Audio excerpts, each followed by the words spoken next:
Mais verdades estão vindo à tona e o desespero da extrema-direita só aumenta. PRF foi usada para tentar impedir eleitores de Lula de votarem. PGR revelou o plano de Bolsonaro para manipular as eleições através de blitzes e reverter seu fracasso nas urnas. Lula ironiza trama golpista e debocha de Bolsonaro dizendo que golpista fugiu para os Estados Unidos por medo ou por diarreia. Os desfechos da denúncia não param. Moraes autoriza acesso de Bolsonaro e cúmplices a dados sigilosos, incluindo vídeos de Mauro Cid. Fique até o final para se informar das notícias mais importantes do dia aqui na Mídia Ninja. Antes de mergulharmos nas notícias bombásticas de hoje, inscreva-se no canal e ative o sininho para não perder nenhum detalhe. A PGR apontou na denúncia contra Jair Bolsonaro que houve aparelhamento do Estado por meio da Polícia Rodoviária Federal em prol da trama golpista. Através de trocas de mensagens, documentos e depoimentos,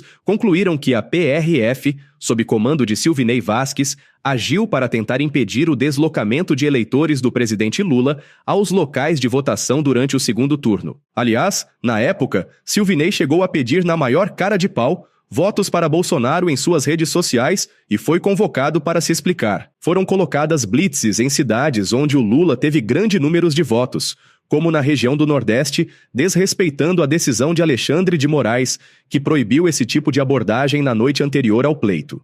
Segundo a denúncia, a ferramenta configurava como elemento crucial na execução do plano de manutenção de Jair Bolsonaro no poder, uma vez que visava a reverter o favoritismo do oponente, percebido tanto pelos resultados do primeiro turno, quanto pelas pesquisas de intenção de voto no segundo turno. A PGR também apontou que após o primeiro turno das eleições, a delegada da Polícia Federal Marília Ferreira Alencar, então diretora de inteligência do Ministério da Justiça e Segurança Pública, solicitou a elaboração de um projeto voltado aos resultados eleitorais para coletar informações sobre os locais onde Lula havia obtido uma votação expressiva e onde Bolsonaro havia sido derrotado. Clebson Ferreira de Paula, analista de inteligência, confirmou que suas análises foram utilizadas para direcionar as ações de fiscalização da PRF no segundo turno, que se concentraram em locais onde Lula havia recebido mais de 75% dos votos. Ambos tiveram reuniões emergenciais com o ex-ministro da Justiça Anderson Torres. A PGR concluiu que esses e tantos outros diálogos revelam intensa coordenação de estratégias para interferência no pleito. As investigações apontam, afinal, uma forte rede de comunicações desenvolvida pelos denunciados, com evidências de reuniões e decisões tomadas para garantir, por meio de ações conjuntas, apoiadas na força até policial, a vitória de Bolsonaro. Lula não perdoa Bolsonaro e detona. Quando o ex-presidente fica pedindo anistia, está provando que é culpado. O presidente Lula disse nesta quinta-feira à Rádio Tupi que a denúncia da PGR contra Jair Bolsonaro por tentativa de golpe é extremamente grave. Para ele, se tudo for comprovado, não há outra saída que não seja a prisão. Eu não tenho o poder de falar pela justiça. O que eu vi pela denúncia que foi publicada ontem é que é grave, é muito grave. Outro dia eu estava dizendo que o Partido Comunista Brasileiro, sabe, foi perseguido durante quase 50 anos sem ter feito 10% do que a equipe do ex-presidente tentou fazer nesse país.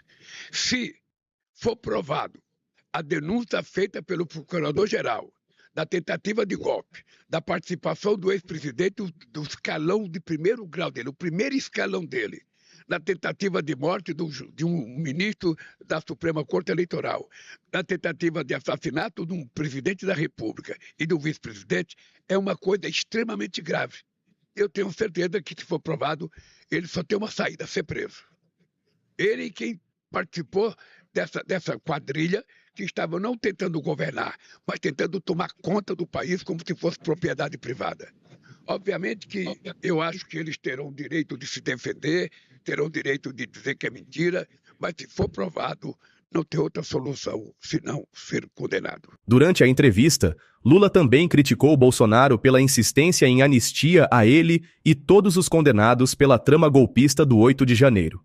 Segundo ele, quando Bolsonaro fica implorando por anistia, está provando que é culpado. Olha, o que é engraçado é que essas pessoas estão se autocondenando quando eles estão pedindo anistia antes de serem julgados. Ora, a primeira coisa que eles têm que fazer é defender a inocência deles. Eles nem foram julgados, eles já estão pedindo anistia, ou seja, eles estão dizendo que são culpados. Só pelo fato deles pedir anistia antes de ser julgado, eles merecem ser condenados. Ora, se o cidadão está sendo acusado, ele não pode ficar pedindo perdão antes de ser julgado. Ele tem que primeiro provar que é inocente. Ele tem que juntar prova, tem que ter advogado para juntar prova. Ora, eles estão com medo de ser condenados, eles querem pedir anistia antes de ser julgado. Isso não existe. Isso não existe. Eles terão que ser julgados, e se for julgado vão ser condenados, e depois de condenado é que se pode discutir o que fazer com eles. Uma boa cela e um tratamento, sabe, com muito respeito aos direitos humanos é o que eles merecem, se eles forem considerados culpados. É isso. Não existe outra discussão. As pessoas que ficam querendo antecipar uma discussão sobre anistia são pessoas que estão acusando as pessoas.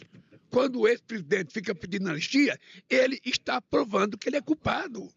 Ele está provando que ele cometeu um crime. Ele deveria estar falando, eu vou provar a minha inocência.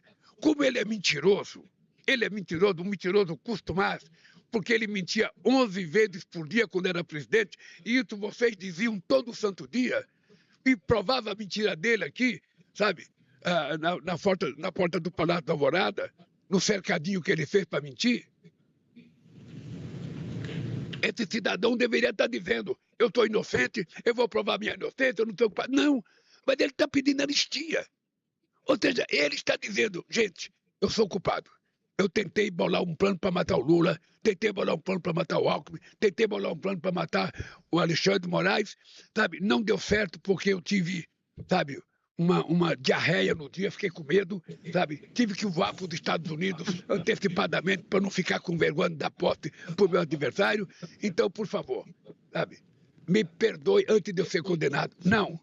Você vai conhecer que nesse país a lei verdadeiramente é para todos.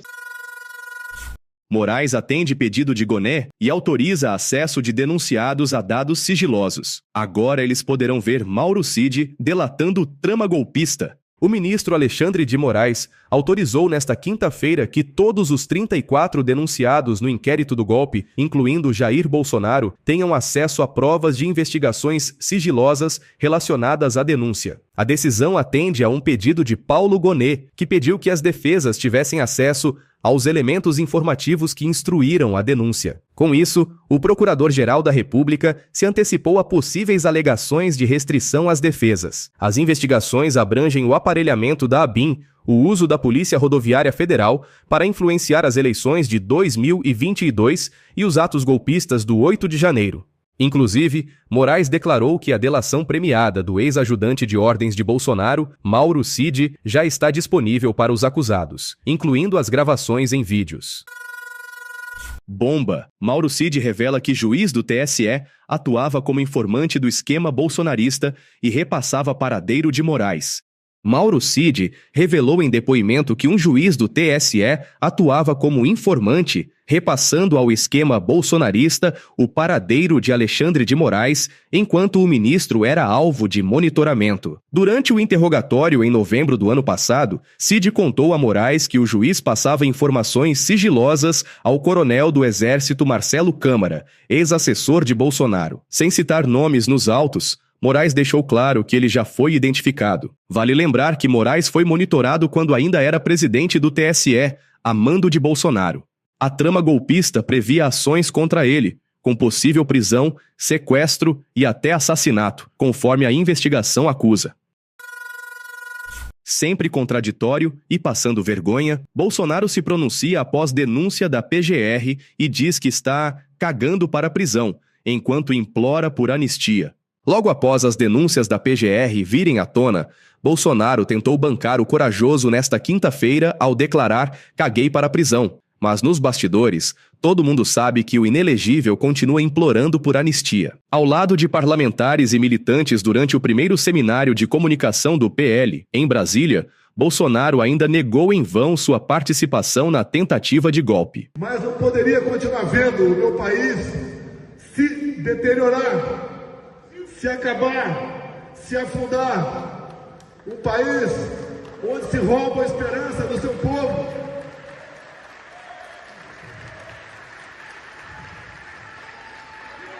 O tempo vamos prender o Bolsonaro.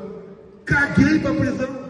Ignorando as provas concretas que o comprometem e mentindo de forma descarada, o ex-presidente afirma estar com a consciência tranquila, pois não tem nada contra ele e seus cúmplices, além das narrativas. Ironicamente, seu discurso acontece 2 dias após as denúncias da PGR o denunciarem com outros 33 aliados pela trama golpista. Apesar de afirmar novamente que estava com o Pato Donald e o Mickey durante o 8 de janeiro, mais de 250 folhas de denúncias apontam seu envolvimento. Por essas e outras, ele é acusado de organização criminosa armada, tentativa de abolição violenta do Estado Democrático de Direito, golpe de Estado e deterioração de patrimônio tombado.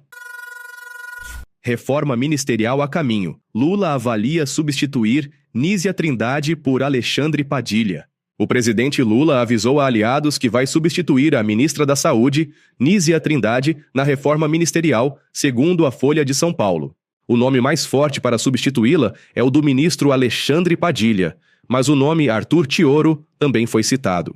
Uma avaliação do Planalto aponta que o Ministério da Saúde tem potencial de implementar políticas públicas de maior visibilidade, entre eles o mais acesso a especialistas, que promete reduzir filas e ampliar o acesso da população a exames e consultas especializadas em diversas áreas, como oncologia e cardiologia.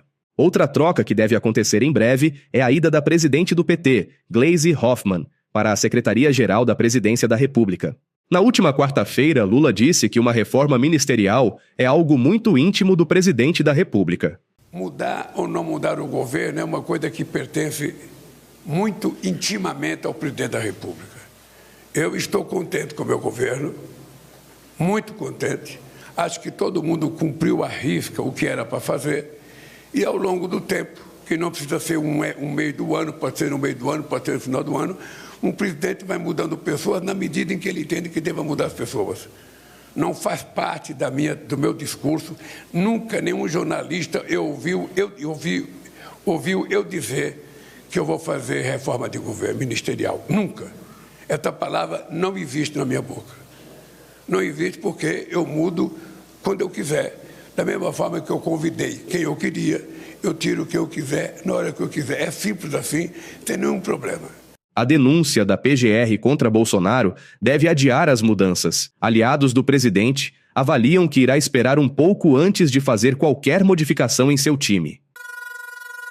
Você que ficou até aqui faz parte dessa luta por informação verdadeira e contra a desinformação. Muito obrigado por apoiar o canal da Mídia Ninja. Agora queremos saber, o que você quer ver aqui no nosso canal? Deixe nos comentários.